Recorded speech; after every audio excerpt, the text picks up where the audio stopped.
excited to welcome her again. Now, some of you may have one of these on your table. Just know that that's going to come into play shortly. Welcome to the stage again, our friend, Anicia Mullen.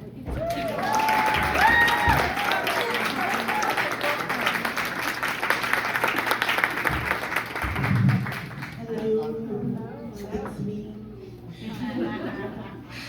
All right, so let's talk about the shameless self-promotion. So I'm doing a table reading of my rom-com, Rest in Peace, Demos. If this sounds alluring to you, hit me up on my website. It's gonna be free. Come and listen to it.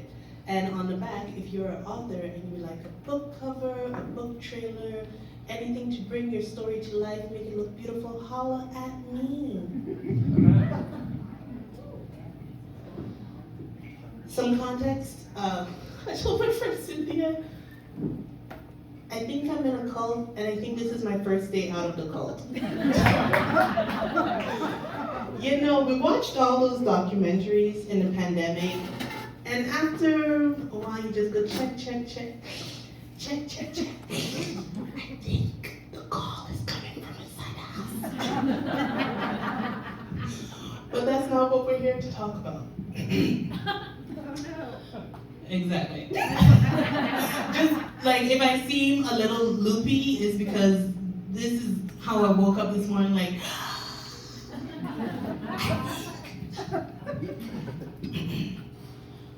When your thumb hits the screen, swiping right for some peen, I mean, amore. All the apps promise love if you swipe right enough. Hope for amore. Zoom on in, do we have a ring, ring-a-ling-a-ling? Now we pray thee to Bella. Red flags wave, run for the hills, far, far away. Mama warned about those fellas.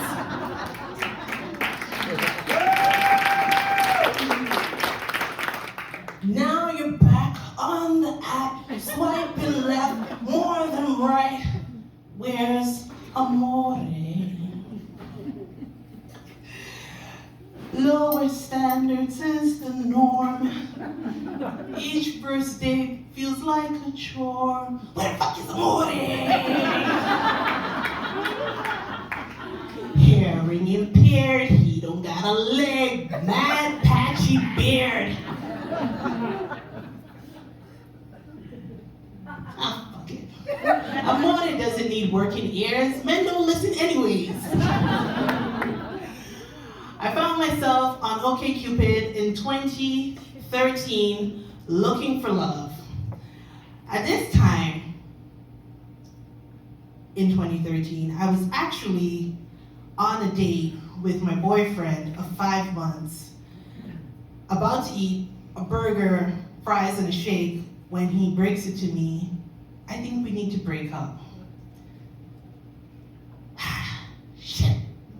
That was 5 months of my life. I have exactly 25 months to meet, date, and marry someone before I turn 27.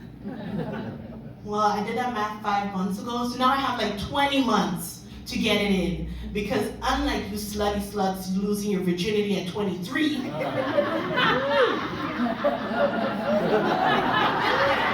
I need to meet, marry, and fuck for 3 years straight minimum before having kids. What was the problem? Well, first of all, I should have left when he did not look like his dating profile. And then I should have left when he went mask off, full conservative, talking about, I believe in modesty for men and women. Okay, I guess this is like Christian feminism, people. He's like, if I'm wearing a polo shirt, you can only touch me where it's uncovered. But if I'm wearing a sweater, you can only touch my hand. Okay, got it, check. Can't touch your back, can't touch your chest, can't touch your thighs, can't touch down to your ankles unless you're not wearing socks. Should've left.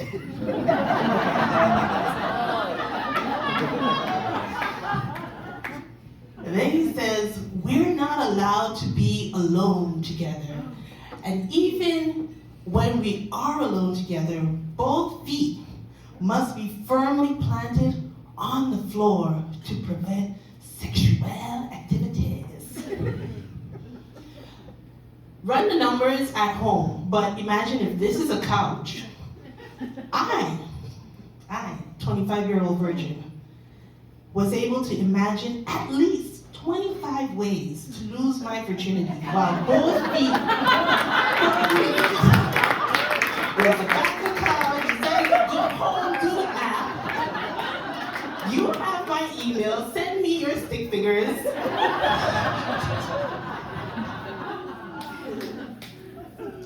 But at that point, I was so into being the good Christian girl, I was willing to get married to a guy I had negative 20 sexual attraction to, just because he prayed.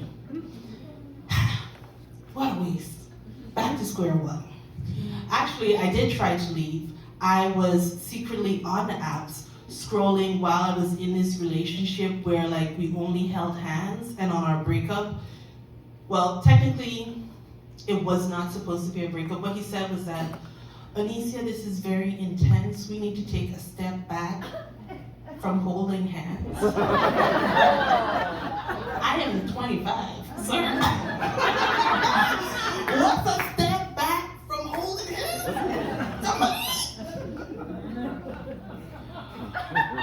So on the app, when I said I was on the app, I searched for everything. Height, age, location, sex, religion, gender, everything. OkCupid said, ma'am, we only have 2 penises that fit the description.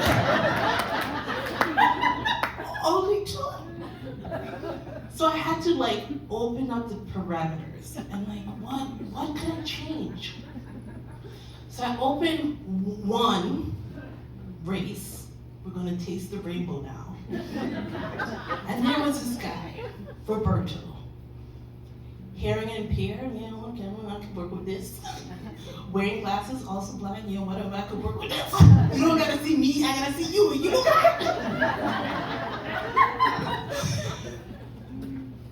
So I messaged him, and I was like, my go-to was like, we're not gonna be pen pals. I wanna meet you at a cafe, I wanna get those pheromones, let's get it popping. He says, well, I actually started a new job, so I want to focus on my career for a bit. And my first thought was, see, slut, God is telling you to be faithful to your one and only guy who will only hold your hand sometimes when you're in public, not in private. Then I moved to Canada, and my would-be lover messaged me. He was like, hey, so I feel settled in my job now. You want to hang out? And I'm like, no, I'm in Canada and I'm in a relationship. I see you, Satan. Get behind me. But when John broke up with me, I wasn't gonna say his name, but edit. When Roberto broke up with me, I feel so bad. I was not attracted to this guy, so like, I'm sorry. I decided to dust off the old inbox and message Roberto, see what those hearing aids are saying. Now I gotta tell you something about me. Growing up, I was very into deaf culture. I read all the books, I learned ESL. At one point, I interpreted for this deaf couple that came to my island. I was all about it. His profile said, hearing impaired. I went home and I went, hearing impaired, deaf, cochlear ear implant, he can't hear shit, this is gonna be good. I'm like blowing this up, I'm like so turned on, this is terrible. I don't, look, deaf guys need love too, so if you want a fangirl, deaf boys, if this one dies, I'll be on the prowl, looking for another one. That's kind of crazy. So I get to our first date, a cafe date, and I go, hi, nice to meet you. And he says, oh, hi. And I was like, wait, you can hear me? He's like, yeah. And I was like, where your box at? And he's like, I got a hearing aid. And I was like, not over the ear? He's like, nah, what? I was so disappointed. I was like, this is, how can I fetishize you if I cannot see the fetish? How are we talking to each other? Where's the deaf list? What's going on? What's happening here? And we're on a date, and while I'm working through the disappointment of like being with a fraud, like how dare he lie, like in my mind, we're having a good conversation, but in my mind, I'm like, I'm going back to this profile, because I'm really sure I ordered the deaf, and it's giving me hearing impairment. But then he leans over and he says, I hate white bread. And I say, I hate white bread too. And suddenly I forget all about his lies, and we're deep in a conversation. And as you know, I came out of that relationship with that super Christian guy. So in the window of the cafe, there's like a group of masculine presenting people wearing pink dresses and a tutu running through the street. And I was like, oh, this is a homophobia test. Let's go. I was like, oh, look at those people. They look like they're having fun. What do you think? Pass with flying rainbow colors. Yeah, they do look like they're having fun. In the week leading up to our second date, we're texting, we're asking all the questions. This is great, this is going good. And then 24 hours before the date, he breaks up with me. He just calls me on the phone and says, yeah, hey, nice to meet you. I don't think this is going good. Click. Yo, I am at the bottom of OkCupid. There is no more penis on the app. What did I do wrong? I was gonna cry. This is another 5 plus 1 month to get this date cracking. I'm running out of time. But I had therapy and drugs on my side. And self-esteem was rising up higher. So I deleted his number, and I deleted the number of the other guy that I was trying to listen. Let me tell you something about me. I might have been a virgin, but I was for the streets, right? Anybody will be in my very thin black book. I like, as long as you don't say, will you be my girlfriend, I will be scheduling dates. So I was off living my life, and then I get this text message. I was in class, and I was like, don't answer the phone, be busy. Because it was one of two guys. It was either gonna be the guy who I really didn't have a chance with, I don't know what I was thinking, or it could be Amore. 3 hours later, class is over, I open a text message, it says, do you believe in second chances? Yeah, I don't know who's on the other end of the line. It could be a Nigerian scammer, but I'm gonna say yes. Sure, I don't know, I deleted their numbers. I'm assuming I did not memorize these numbers. I don't know, it could be a spam text message, but I was like, yeah. Dear God, please for some penis, who is this? And I gotta play cool, I can't be like, oh, who is this new number? So I show up on this date, this second date, and I was like, oh, it's you. And so we've gone on a few dates, and we were supposed to get dim sum for our second date, and we never go to Chinatown to get this dim sum. And we're going through our relationship, and you know, there really was no drama. Other things, other potential red flags on his OkCupid, it said he was a dumpster diver, and I read that as he recycled, and I was like, yeah, saving the planet. And then one day he was like, no, I actually eat food out of the dumpster. And I was like, well, shit, we in it now. So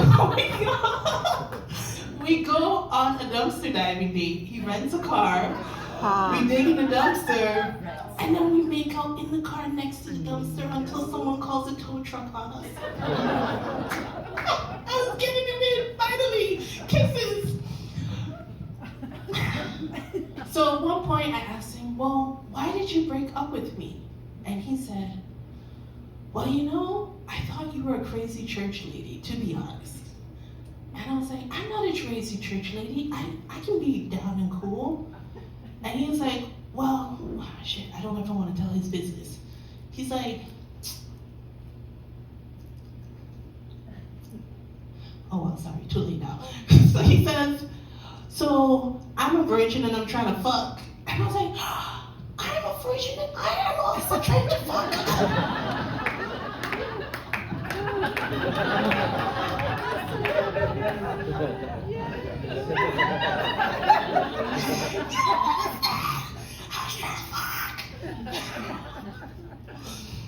So he is very good at self-control, and he was like, well, we'll do first base for like a month or two to see how it happens.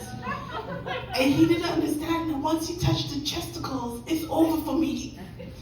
And of course I was still very caught up in like the guilt of like purity culture. And at one point, this is very terrible advice. I don't know who here is still dating, but what I'm about to tell you does not work. And I thought to myself, the only way to stop finger banging is to wear dirty, ugly underwear on dates. So I went on a date with the ugliest of underwear, because I thought to myself, if you have ugly underwear on, your pants will not come off, because you know you have ugly underwear on. But tell me why I'm at your house being like, oh wait, I gotta go to the bathroom, be quick, turn around, take it off. So anyways, now we're married for 10 years. And we have two babies. And we fucked for exactly 3 years before getting pregnant. And thank God for second chances.